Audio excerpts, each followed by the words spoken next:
Brown County case number 24 CF 816, State of Wisconsin versus Jackson Thomas Rigo. The state is here by Assistant District Attorney Foss Davis. Attorney Quinn Jolly is here with his client. We are here for a sentencing hearing here today. There is a pre-sentence investigation submitted by the Department of Corrections. For that pre-sentence investigation, have you received it, Attorney Jolly? I have, Your Honor. And have you reviewed it with your client? Yes, Your Honor. Any corrections or modifications to propose? One correction, just a spelling error on page 15. The middle section, starting Jackson Rigo listed, the name Jennifer Upon is on there. It should be Upton, U-P-T-O-N. Okay. Other than that, no corrections. Okay, so just that typo, basically? Correct, Your Honor. Okay. And then from the defense, there was also a pre-sentence investigation submitted as well. Did the state receive that? I did, Your Honor. And then there were attachments to that document, as well as character letters that were submitted a month or two ago, I believe. Are you submitting those to the court for sentencing?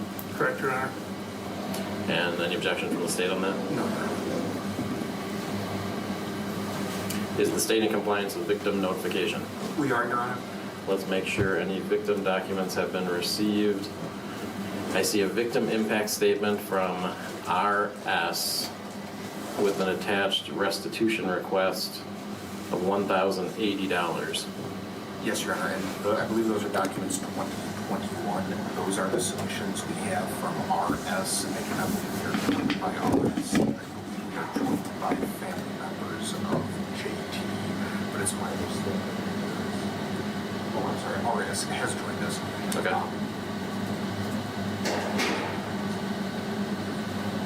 But it's my understanding that nobody wishes to address the court from the state's perspective, but there is the written victim impact statement outlined or previously filed. Thank you. I would also note that there is mention of a possible restitution request on behalf of JT.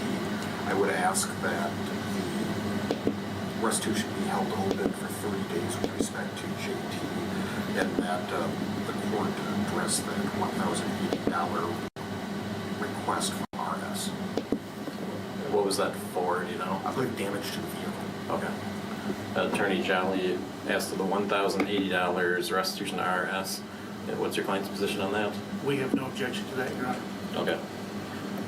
And then it was $5,300 from JT. What's your client's position on that? Your Honor, I have not seen any supporting documentation for that claim. I did talk to Mr. Davis about that. We were hoping to hold this open for 30 days so I could get that paperwork.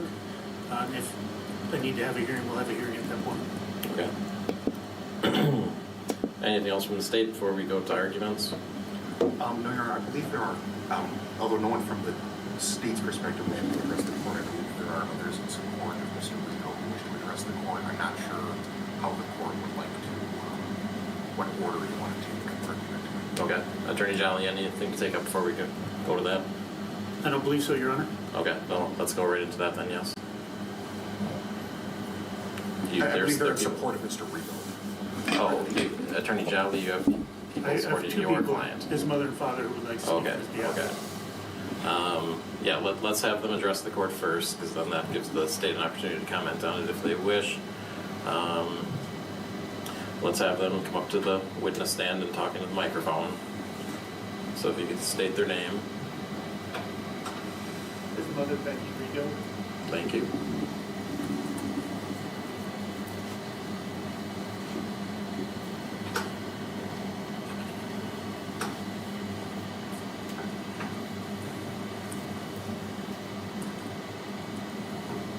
Okay, first state your name and spell it. Rebecca Rigo, R-E-B-E-C-C-A, R-E-G-O. And what would you like to tell the court? My name is Becky Rigo, and I am Jack's mom. First of all, I am so sorry that Jaden got hurt. I've prayed for him and his family daily, that he has a full recovery not only from his injury, but from the trauma of the evening. I know that Jack is still struggling with the trauma of what happened that night. Jack and his brother are adopted. We received them into our family from the hospital when they were born. We are very blessed that the boys are our family and also that they have each other as biological brothers. Jack was born with THC in his system and a history of mental illness in his biological family. He started out developmentally behind with major sensory issues that prohibited him from eating normal food. His diagnosis grew as he grew, with ADHD being the obvious one. Then it was oppositional defiant disorder, depression, anxiety, and eventually he was finally diagnosed with severe dyslexia, where he was reading at grade level but comprehending 6 years behind.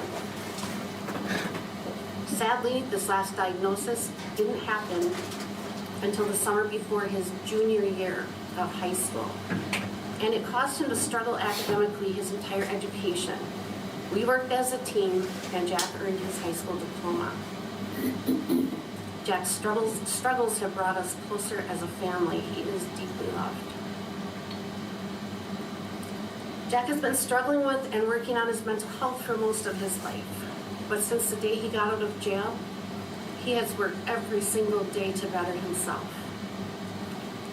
He's worked with a new psychiatrist to get his medications working the best they can for him. And he was medicated before this event, but not properly medicated. He's working with a counselor bi-weekly to help him learn how to better deal with his mental health. He's working very hard to become the best person that he can be. It breaks my heart to find out after this accident happened that Jack had suffered terrible bullying at school by one of his victims. I knew that there was a kid who said mean things about Jack's girlfriend and tried to start stuff with him, but not until the pre-sentencing investigation was done did I find out that there was actually charges filed about Jack being thrown up against a locker and accosted. Jack did not fight back. This was done by one of the victims of the event. Jack did not go looking for trouble the night this happened. The trouble came looking for Jack, with repeated drive-bys, insults, and egg throwing.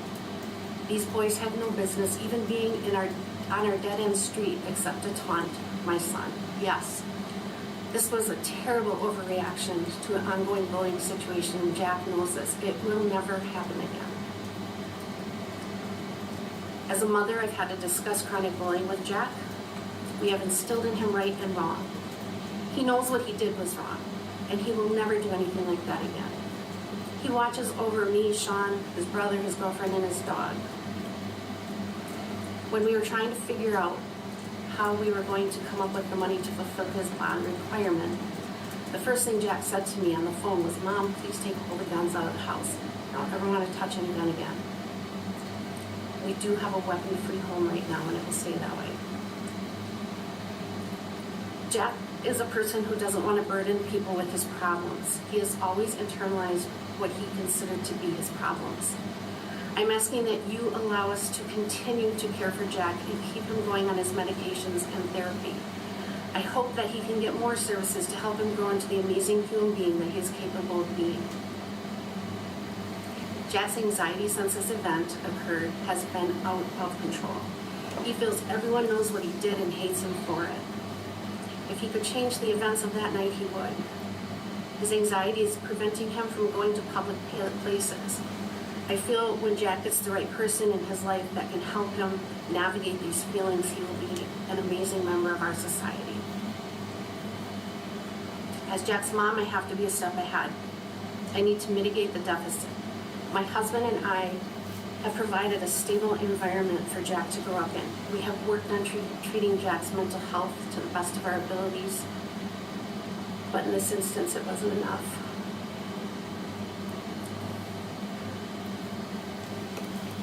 Jack internalizes everything and had a difficult time when there was a situation where he felt he needed to protect his family. As sad as it makes me to see him go through all this, I am proud that he took the plea deal.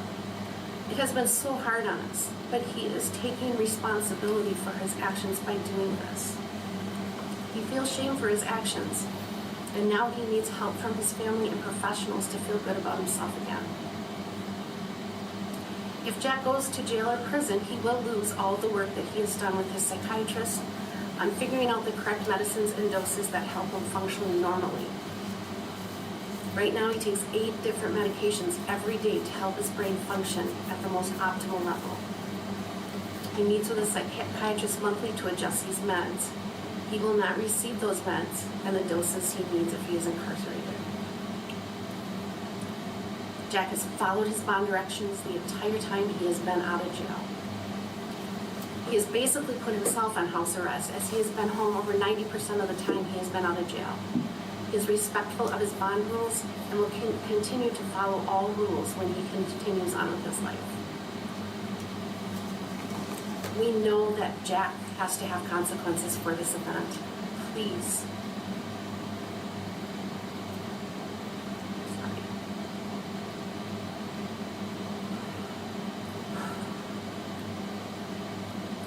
Please do not put him in an environment that will hurt his mental health. We are able and willing and want to help him.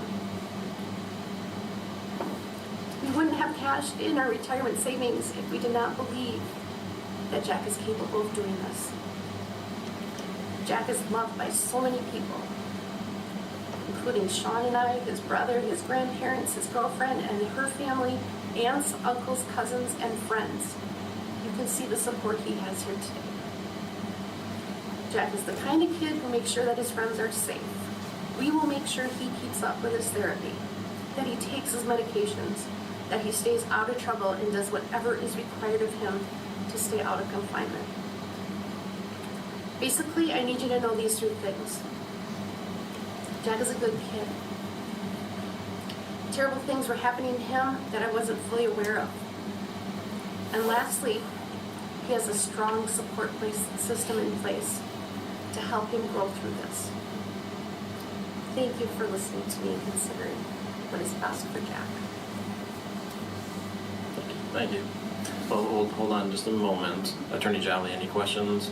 No, Your Honor. Davis, any questions? No, thank you, Mayor. Okay, now you may step down. Thank you. Attorney Jolly.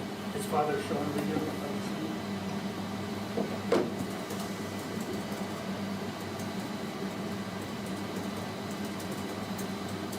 Then if you could make your way up to the witness stand.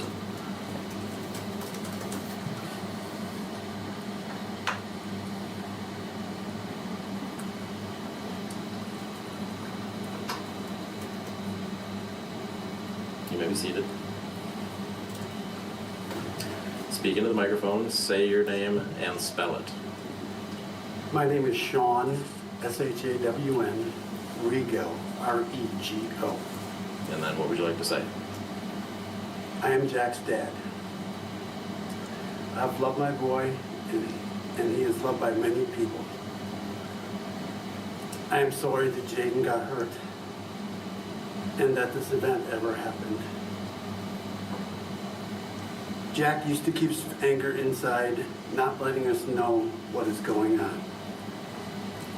And I think God has been working on, and I thank God that Jack has been working on this and is getting better at sharing his emotions before they get too strong. I am proud of the work Jack has done to improve himself over the last 9 months. Mental health is so difficult to understand, but we have found a psychiatrist and a counselor who are helping him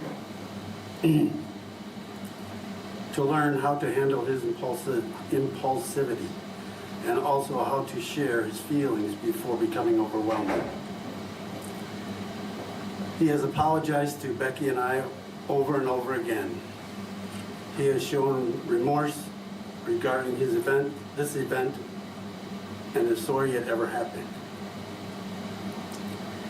I am asking you to allow us to continue to care for Jack and keep him going on his medication and therapy.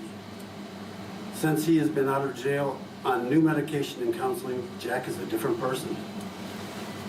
Please let us continue to help Jack through the aid of his doctors and support systems that we have through our many family and friends. Jack's anxiety since this event has been out of control. He feels everybody hates him, and everybody knows what he did and hates him for it. If there's anything that could have changed how he reacted to the situation in May, he would have. He asked us to get the guns out of the house before he got out on bond. I did immediately. We now have a gun-free home. I'm aware that Jack needs consequences for his actions. He is too. Being his dad, I am willing to do anything it takes. Whatever you tell us to do to keep him at home under house arrest, and continue to support him in his lifelong challenges of mental health. Jack has never refused to take his medication, as he knows that how it makes him feel when he does not have that, as he found out in jail. Jack now takes eight different medications for his mental health and regularly sees a psychiatrist and a counselor. Please let him continue to grow this way. I know that he will be denied most of his meds if goes to jail or prison.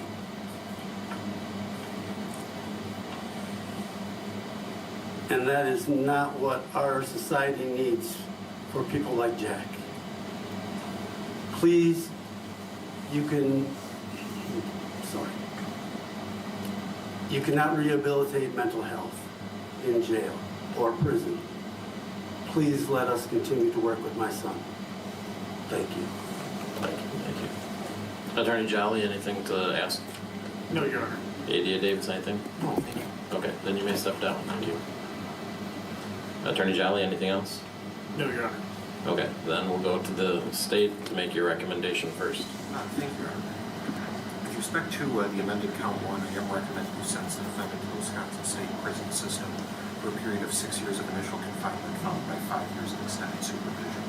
With respect to count 3, I'm recommending you sentence the defendant to 2 years of initial confinement followed by 2 years of extended supervision. I'm going to recommend that you run counts 1 and 3 concurrent to each other.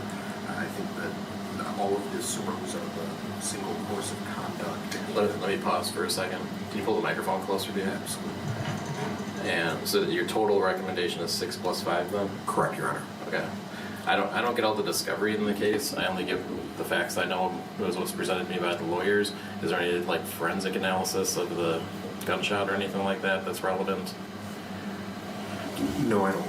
Okay. Did the bullet hit the person, or did it like hit an object and then ricochet or something like that? Is that known? I don't believe that's known, Your Honor, but I think the conclusion of those on the scene is that the bullet went through the torso of J.S. Okay, so that's the law enforcement conclusion of it? Yes. Okay, good. Anything to add on that topic? Well, there was a shattered window. It is believed that the bullet went through the window Okay, and through the victim. okay, And okay. I believe at one point, It looks like somebody from your office might be trying to communicate with you. You can communicate with them, yes. Your Honor, it's my understanding that RS would like to address the court. Okay, yeah, now would be the time to do it. We still have time to do it. If you want to sit right next to the prosecutor, you can testify from there. And your initials are RS, correct? Yes. Okay, what would you like to tell the court? I don't believe Jack is sorry or become a better person at all since he got out of jail, because I still get death threats from his friends, and I still see him post on Snapchat about me when I pull up to school to pick up my friend Jaden, saying stuff about me. I don't really remember it, just talking bad about me and his story still. And if he had mental problems, for how long, I'm confused on why he was gifted a gun. And it was so easy for it to grab and shoot at us. That's all I have to say. Okay. Did you provide any of that information to law enforcement in the beginning part? I made my statement and that's all. Okay. ADA Davis, any questions? No, thank you, Your Honor. Attorney Jolly? No, Your Honor. Okay, then you may step back then. Thank you. Then continue. With respect to the conditions of extended supervision, I would ask that you adopt the recommendations on page 24 of the PSI. I guess I'd like to start by something that I think is important, and after my review of the private PSI, this document 42, frankly, Your Honor, I cannot conclude that this is a serious document. I reviewed it.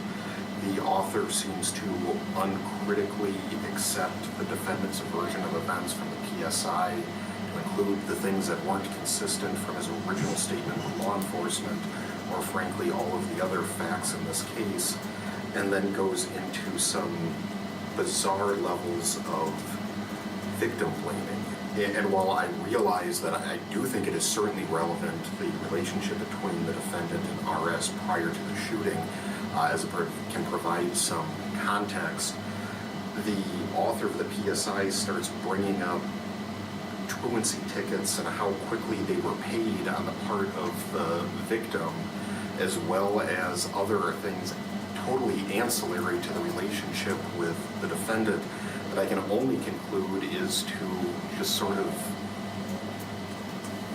attempt to detract from the character of the victims in this case. I think it was inappropriate. There's also mention to a social media post and whether there was contact outside of a oil exchange place after the shooting. And the relationship between the defendant and RS after the shooting is completely different. And to the extent there is a bullying relationship between these two, after the defendant shot twice at RS, the defendant is now the bully. So this suggestion that RS was angry and making comments on social media about the defendant going to prison or saying something outside of an oil change place, I think it needs to be acknowledged that that was after RS was the victim of a violent crime on the part of the defendant. This suggestion that, well, and I shouldn't call it a suggestion, but there's reference to the science that brain development doesn't really finish until the age of 25, but then the author of this private PSI seems to suggest we should then hold young people to a different standard. Well, and to the extent this author believes that, that is inconsistent with Wisconsin law. The defendant is an adult, he had under the eyes of the law, and he should be treated accordingly. And the other thing I find frustrating about that comment is that there are a lot of young men under the age of 25 in this community. There are a lot of them that have relationships with peers that are less than stable, but there aren't a lot of people in this community who shoot high-powered rifles into occupied vehicles. And to the extent that the defendant, given his age, did not have a fully developed brain, may be true, but he is an outlier in the community, and I think that needs to be addressed. Towards the end, the PSI brings up 3 separate cases from Brown County. As a general practice, I don't think it's compare cases. Each case is different. These 3 cases are very distinct conduct. I don't think they're similar enough to this to be of any value. And the 1 to 2 sentence description of those cases is too vague to give this any value at all. And then of particular concern is the comment on page 11 of this private PSI. Long prison sentences should be reserved for serious injury. And I don't know what Ms. Bursick's definition of a serious injury, but this is a case where a 16-year-old was gut shot with a high-powered rifle. This is a serious offense, and to the extent that long prison sentences should be reserved for crimes with serious injury, this appears to be one of those. I will give the defendant the benefit of the doubt that some of these comments and the dragging the victim through the mud opinion and work of Ms. Bursick and not necessarily his, but that was a frustrating document to read from my perspective. I make my recommendation considering the severity of the offense, the need to protect the public, and the character of the defendant. And I've already sort of touched on the severity of the offense, but these are serious charges. It's a Class F and a Class G felony, and count 1 was amended from a Class D felony. And that's because a 16-year-old was shot in the torso with a .223, and another was shot at. When I look at the defendant's version of events in the PSI, I believe it was page 6, on the top of that page, Mr. Rigo stated it was instinct, anger, and adrenaline. And to a certain extent that may be true, but it was also calculated. The facts of the case are there was this egging situation, which is inappropriate. I acknowledge that.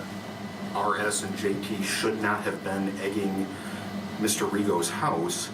However, after that was completed, it was Mr. Rigo who re-engaged the situation by these taunting messages, taunting them to come back to the residence.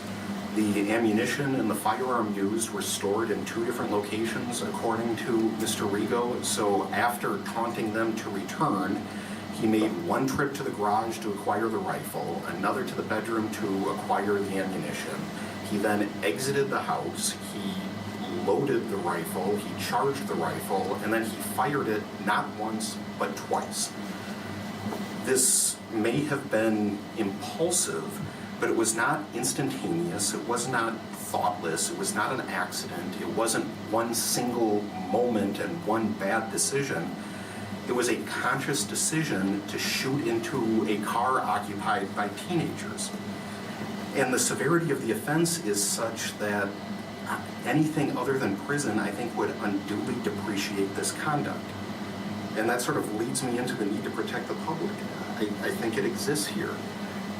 We simply cannot have people resolving minor disputes over property crimes by firing guns at each other in residential neighborhoods.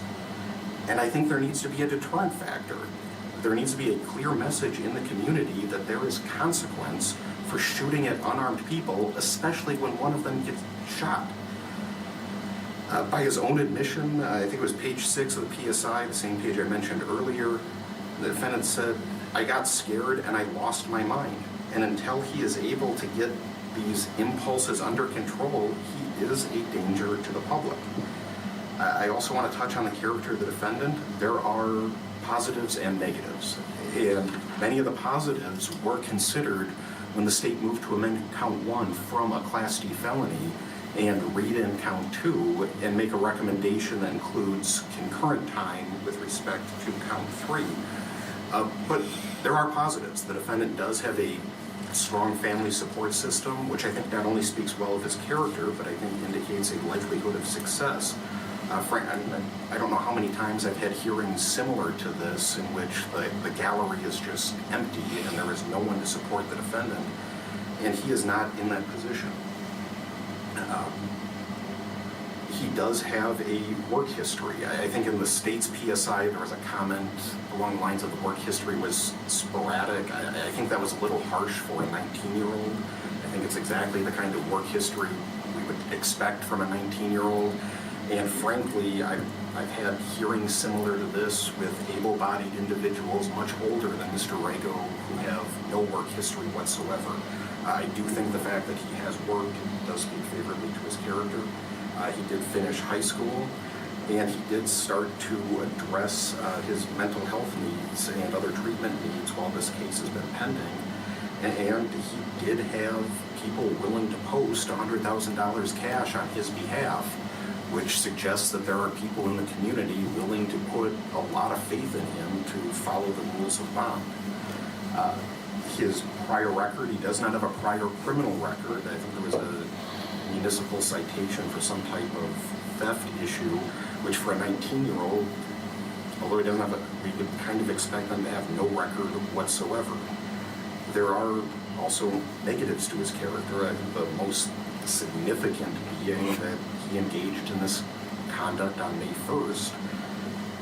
And I acknowledge that he entered pleas. He is accepting responsibility, but he doesn't seem to be fully accepting responsibility and does seem to blame the victims in this, to at least to a certain degree.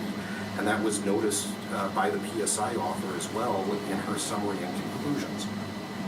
I also sort of find it concerning that while he is, I guess while I appreciate his honesty in admitting this to the PSI author, it is concerning that while he is on bond with $100,000 on the line of somebody else's money, while trying to address his mental health issues, he is using THC, which tends to react with mental health medication, underlying mental health issues, and frankly put a significant risk on the six-figure cash that was posted on his behalf.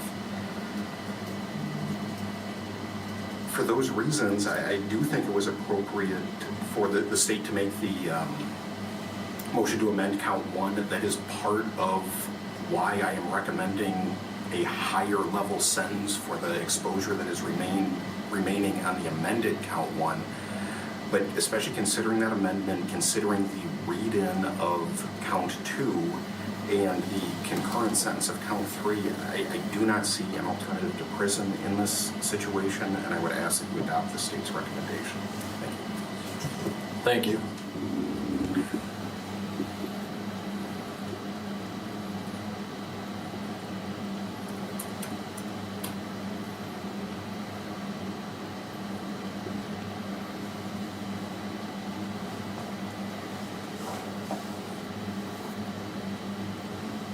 Okay, Attorney Jolly, then you may proceed. Thank you, Your Honor. We are asking the court to give Jackson a withheld sentence with 1 year jail followed by extensive probation to include AODA treatment, mental health treatment, full-time employment, anger management program, and any other program deemed appropriate. Jackson Rigo is 19 years old. He was 18 at the time of this offense. He has no prior felony convictions, no prior misdemeanor convictions, and he's never been on probation. Jackson was born October 17, 2005 in Sheboygan, Wisconsin. His birth parents, who were addicted to illegal substances, gave Jackson up for adoption. Because his birth mother was addicted to illegal substances, Jackson was born with substances in his system. On the day of his birth, Jackson was adopted by Becky and Sean Rigo. Becky and Sean also adopted Jack's older brother, Joe. Jack was born by C-section and spent time in the NICU. His early motor development was within normal range, however, his speech development was delayed. Jackson was involved in the Birth to 3 program, which is a statewide program that serves families with children under the age of 3 who have developmental delays and disabilities. Jackson also presented some sensory motor integration problems. As Jackson grew, his issues became more apparent and he struggled in school. He has had an individual education plan from grade school through high school. Jackson's parents have been there for Jackson every step of his life to support and guide him. When Jackson was young, his parents introduced him to gymnastics and taekwondo. Jackson flourished in both of these activities. He had numerous awards for his gymnastics and then a second degree black belt in taekwondo. In middle school, Jackson was on the swim team and did very well. Even though Jackson was able to excel in some areas of life, he struggled with his mental health. Jackson's mother, Becky, indicates Jack has struggled with mental health issues most of his life. In the second grade, he was identified as having ADHD, ODD, and anxiety. He was started on IEPs at that time. In the 4th grade, Jackson started medication for his ADHD. The summer after he finished 10th grade, he was tested again. Jackson was identified as having severe ADHD, ODD, depression, anxiety disorder, and severe dyslexia. As his mother states, Jackson reads at a 12th grade level but comprehends at a 4th grade level. Dr. Rankin, a board-certified pediatrician, has been providing medical care to Jackson since 2012. Dr. Rankin provided a detailed letter outlining the complex mental and psychological history of Jackson. According to Dr. Rankin's letter, Jackson was diagnosed with attention deficit hyperactivity disorder, combined type, in 2015.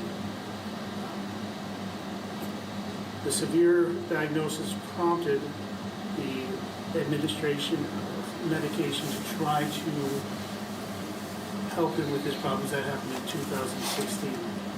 This diagnosis was later confirmed by Dr. Smith, a neurologist, in 2022. That same month, Jackson began treatment with medication. In addition to the ADHD, Jackson was diagnosed with dyslexia in August of 2002 by Dr. Smith.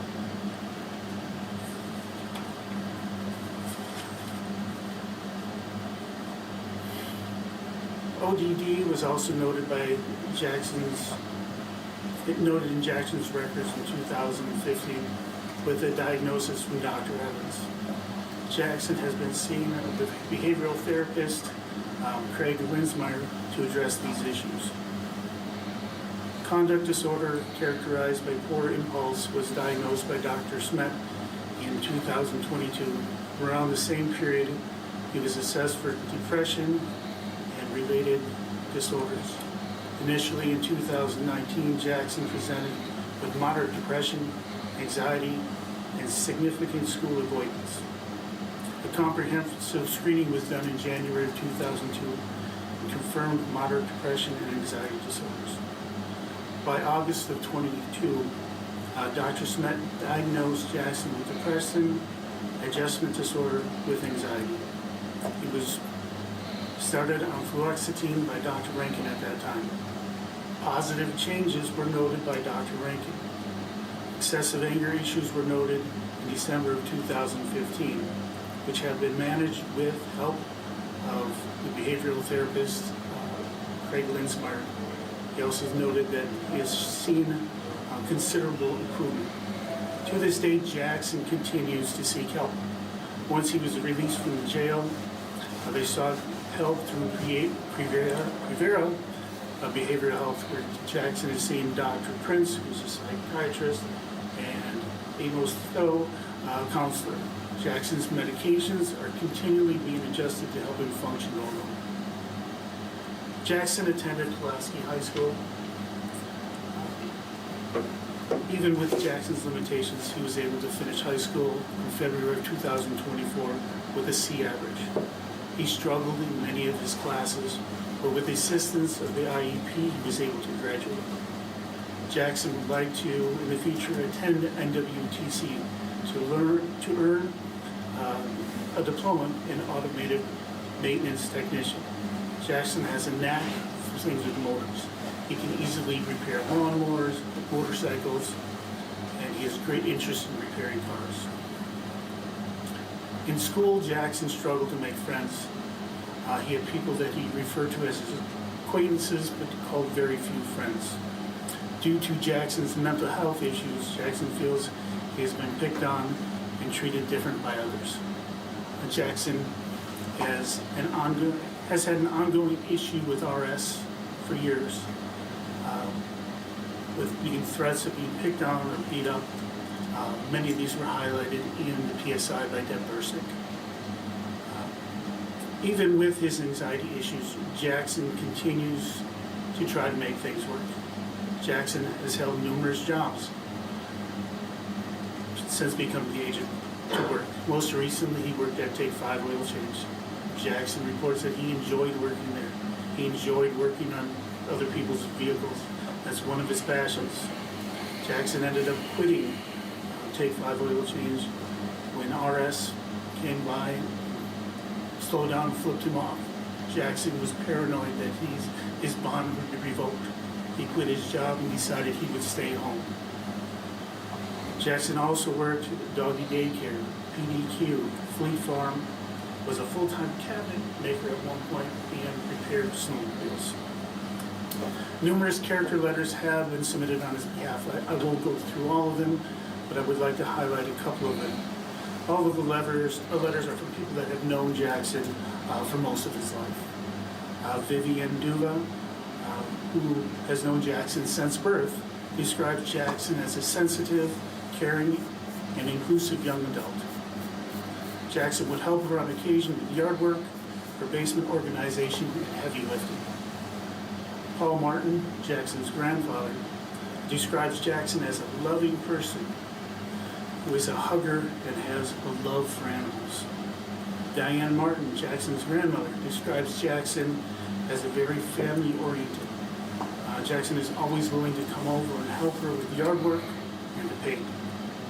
Both of Jackson's parents who spoke here today talk about how Jackson struggles with mental illness. They indicate Jackson has made huge strides with the help of a psychiatrist and a counselor. He's medicated. I don't know if they found the right medication that works for him, but it is much better than what was being given to him at the time of this incident that wasn't working. He's taking his medication daily. He's attending counseling and really trying to work to be the best young man he can be. There's also a letter from Jackson's girlfriend, Nevaeh. They've been together approximately 11 months. Nevaeh notes seeing huge improvements in Jackson's mental health. She describes Jackson as having a gentle heart and the most loving person she has ever met. As to this incident, I know Jackson is extremely sorry for his actions. He never wanted to hurt anybody and realized it actually could have been much worse. On the evening of this event, Jackson was sitting in his car parked in his driveway. A friend sent him a message that showed RS asking if anybody wanted to come fuck up someone's house. The person asked who, and RS stated, Jack R, LOL. JT said yes. They drove by Jack's house and threw eggs. They left. Jackson got on Snapchat to address them. JT and RS came back and threw eggs. They turned around at the end of the road and stopped. JT was standing up in the car with his body through the sunroof. He was wearing a ski mask. The lights were out in the car. Jack believed he had something in his hand. Jack decided he was going to fire his gun to scare them off. It wasn't his intention to shoot at them. He did shoot in their direction. His intent was to warn them, to scare them. At that time, Jack was unaware that he had hurt anybody when they left. Jackson continues to struggle with his mental health issues.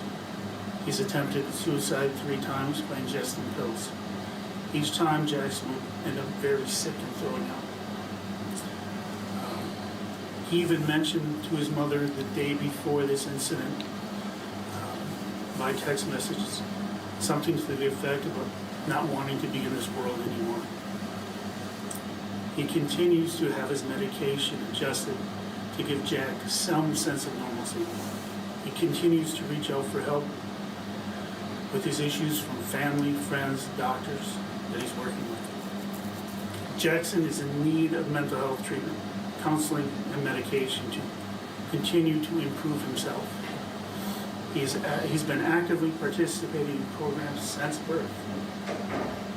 Jackson is putting forth effort to get all aspects of his life under control. Jackson was born with mental health issues, and he struggles to better himself every day.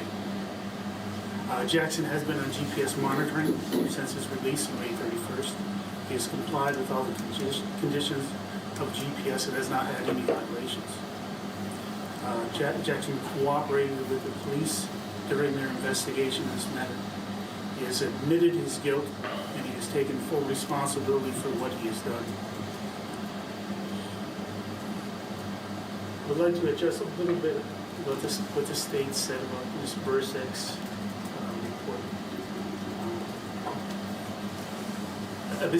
I believe they're misconstruing the point she had made. She was trying to give background, a little more than what was in the police reports, so the court would have a better understanding of this incident. It wasn't just an isolated incident. There was ongoing bullying for a period of time.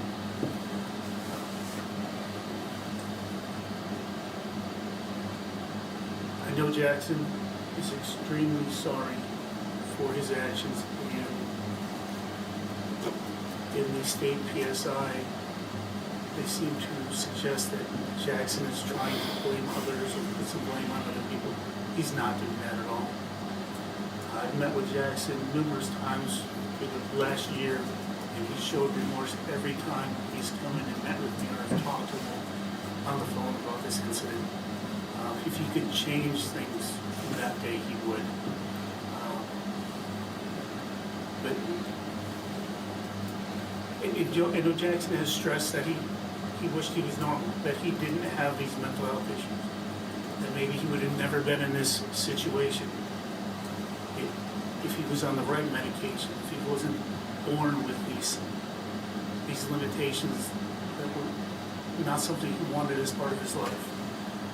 So for these reasons, Your Honor, we're asking that the court give him a withheld sentence, place him on probation with a year of jail with the following conditions.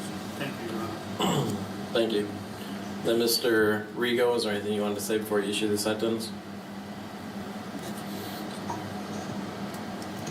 I would like to start by apologizing for all the events that happened the night of May 1st.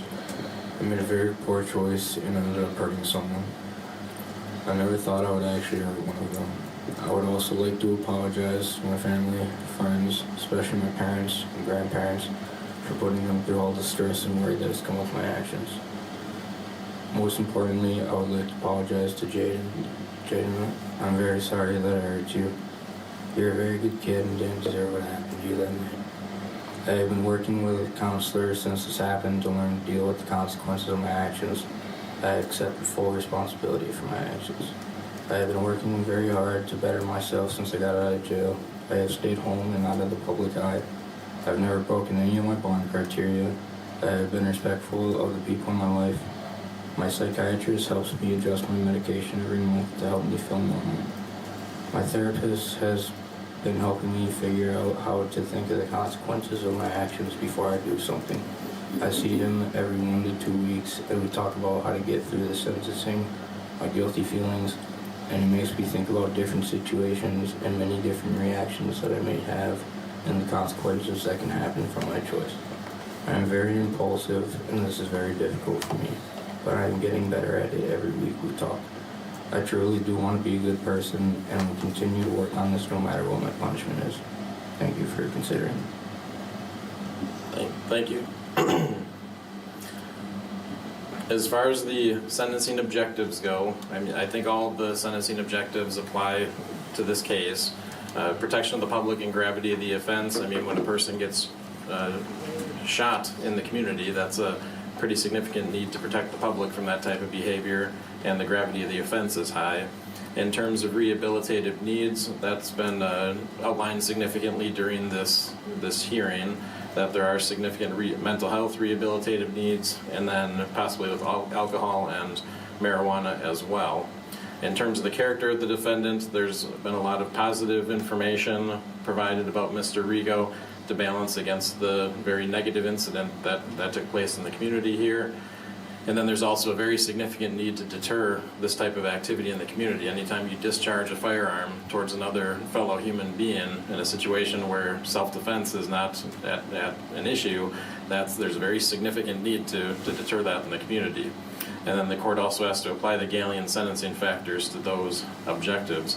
I mean, one very insightful thing that RS said during his comments is, why would anybody supply a firearm to someone with this history of mental health history? And I know that that your parents are probably regretting that significantly today and are very remorseful for it, but that is a pretty shocking thing that that decision was made to even provide you with access to firearms with all of the rehabilitative mental health needs that you've had throughout your lifetime in this case, unfortunately. And ultimately, the law does treat you as an adult because you were over 18 at the time and you're 19 right now. And ultimately, it's your choice not to pick up the firearm. The state is recommending a total sentence of 6 years of initial confinement plus 5 years of extended supervision. The defense is recommending a long a withheld probation sentence for a long period of time and 1 year of jail. The pre-sentence investigation is recommending 3 to 4 years of initial confinement plus 1 to 2 years of extended supervision on count 1 and 1 to 2 years initial confinement plus 1 to 2 years extended supervision on count 3.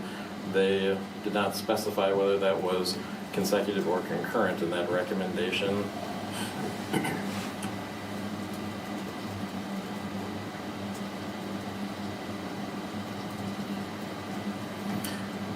One thing I would point out is that age is specifically a Gallian sentencing factor. In the Gallian case, it does outline the 14 factors, and the court has them listed right in front of me. Number 8 is defendant's age, educational background, and employment record. So your age is something that the court is required to consider here today. You're 19 years old here today, is my understanding. You graduated high school, you've been involved in activities in the community, you do have a regular employment history that I would characterize as appropriate for your age. You have no prior record, you've been compliant with the GPS device that's been on you while the case is pending.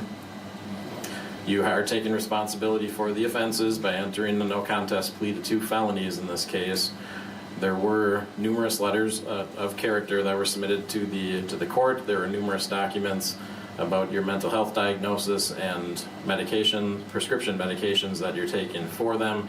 And then you do have significant support from your family here in the courtroom and while the case was pending. So those are all positive factors for Mr. Rigo. The nature of the offense, though, as I stated earlier, is significant. Every time a firearm is discharged in the community with the possibility of someone getting, or there is a possibility of someone getting seriously injured or killing them. I mean, you can shoot somebody with a bullet can hit a person anywhere, and that could potentially be fatal and kill somebody. Fortunately, that didn't happen in this case, but I do kind of agree with the state's characterization that this is a very serious injury. Somebody got shot in the abdominal area. That you were 18 years old at the time of the offense, so the law does treat you as an adult, but that is very young. You're basically a brand new adult. You still would have been considered an adult for criminal purposes at age 17, but it does stick out in this case right away that you're very, very young with a lot of years of life ahead of you. I do actually have some sympathy for the position that you were in. I mean, the victims in this case did target your residence and planned out to specifically go to what's your house for egging your house. They came to your family's property, which is your home, and they were apparently wearing masks too to throw eggs at your home. And I think everybody in the community would agree that egging someone's house or their vehicle is a pretty significant nuisance type behavior that is disorderly and offends the sense of decency and propriety in the community. And it also seeks to provoke a response as well. However, your response to it was obviously grossly disproportional and criminal because of that. This wasn't really a threat to anybody, and again, it was more kind of an annoyance or a nuisance, as I said. And it also seems like you knew who the individuals were or probably were, and you knew that they intended to just use eggs that is not likely to cause serious damage to anything or injure a person. So in that way, it's a significantly, grossly disproportional response to go get a firearm, and that makes it a crime and fits the elements of the two offenses that you were convicted of. It's hard to analyze what you could have done instead, but obviously you could have done nothing and just let them throw the eggs. You could have tried to talk to them while they were right in front of your house, or you could have gotten your parent, and I believe your parents were home at the time, and I find it really hard to believe that they would have gone through with egging your house if a parent was in the driveway. So I think that there were legitimate alternatives for you to do, and basically anything other than grabbing a firearm and discharging it in the direction of a human being is what the law required you to do during that incident. The pre-sentence investigation from the defense does contain a lot of sensitive information that's much more detailed about Mr. Rigo's background and characterizing his mental health as severe and persistent, and having several prescription medications that he takes being necessary for his treatment. There were the 3 instances that pre-sentence investigation attempted to compare to this incident, and while I actually did appreciate that effort, because I do think that consistency is important in the criminal justice system, none of those 3 cases I didn't think were exactly on point for comparison, though, although I did appreciate that effort. I do think that you'd express genuine remorse to both the pre-sentence investigation writers and here today in court, and that you are genuinely trying to rehab through treatment and counseling to address the underlying issues that led to this incident. But when I consider all of the gallant sentencing factors that the court is required to consider, I do think that this is a prison case. There is a significant person injured in this case, and discharging a firearm towards another human being when you don't have a legal right to do so is a very significant incident that takes place in the community. My sentence is not going to be as long as the state's. I don't think that the state is putting enough emphasis on your age and the rehabilitative efforts that you made while the case is pending. So I am going to give you, so the sentence is going to be shorter, the initial confinement portion, than what the state is asking for. The total sentence is going to be 3 years of initial confinement plus 8 years of extended supervision. So it's still an 11-year total prison sentence that the state is asking for, but I'm shifting some of the initial confinement that they're asking for to extended supervision. That's going to require for count 1, the sentence to be 2 years of initial confinement plus 5 years of extended supervision consecutive, and then on count 3, 1 year of initial confinement plus 3 years of extended supervision consecutive. I'm going to order that any firearm confiscated as part of this case is forfeited, no contact with RS or JCT, no possession of any firearms. And I don't normally have a fine on a case, but because of the firearm aspect of this case, I am going to have a $10,000 fine that's going to be required for count 1 also to act as a deterrent in this case. The remaining conditions in the pre-sentence investigation requested by the probation agent will be required as well. You do have to provide a DNA sample. You do have to maintain absolute sobriety, compass evaluation, AODA assessment, follow through with all treatment recommendations, comply with a mental health treatment plan, maintain full-time employment or school. You do have to pay the court costs of each count. They will come out of the cash bond that's been posted before it's returned to whoever posted it. But then we have to go to credit. Is there any credit, Attorney Jolly? I believe the state and I agree there's 35 days. 35 days credit. Does the state agree with that? That's my understanding, Your Honor.